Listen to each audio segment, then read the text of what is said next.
દર વર્ષે શ્રાવણ વદ આઠમના દિવસે આપણે ભગવાન શ્રી કૃષ્ણનો જન્મદિવસ એટલે જન્માષ્ટમી હર્ષ ઉલ્લાસથી ઉજવવામાં આવે છે.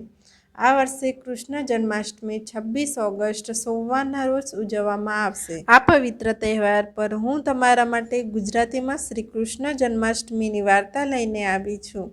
તો આશા છે કે તમને ગમશે. શ્રી કૃષ્ણ જન્માષ્ટમીની વાર્તા. મથુરાના રાજા કંસ એક અત્યાચારી રાજા હતો. ભવિષ્યવાણી અનુસાર તેનો નાશ તેની બહેન દેવકીના 8મા પુત્રના હાથે થશે. આ ભયથી કંસ દેવકી અને તેના પતિ વાસુદેવને જેલમાં કેદ કરી દીધા હતા. દેવકીને જેટલું સંતાન થતું, કંસ તેને મારી નાખતો હતો. જ્યારે દેવકીને 8મું સંતાન થયું ત્યારે ભગવાન વિષ્ણુએ શિશુ રૂપે જન્મ લીધો. ભગવાન વિષ્ણુએ કંસના અત્યાચારનો અંત લાવવા માટે શ્રી કૃષ્ણ તરીકે 8મો અવતાર લીધો હતો.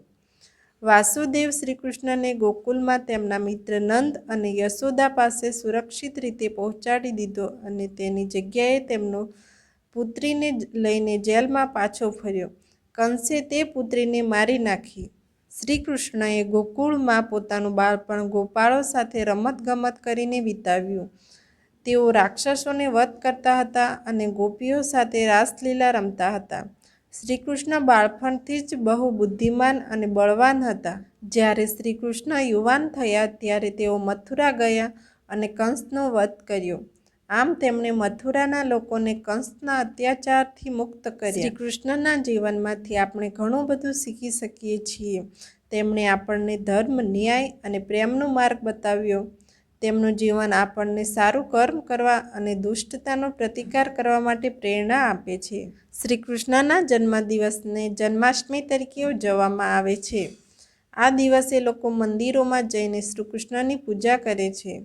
ઘરોમાં મથુરા અને વૃંદાવનના દ્રશ્યો બનાવવામાં આવે છે. બાળકો શ્રી કૃષ્ણની વેશભૂષા કરીને નાટક કરે છે. આ દિવસે દહીં હાંડીનું આયોજન કરવામાં આવે છે. લોકો એકબીજાને મીઠાઈઓ આપીને આ તહેવાર ઉજવે છે.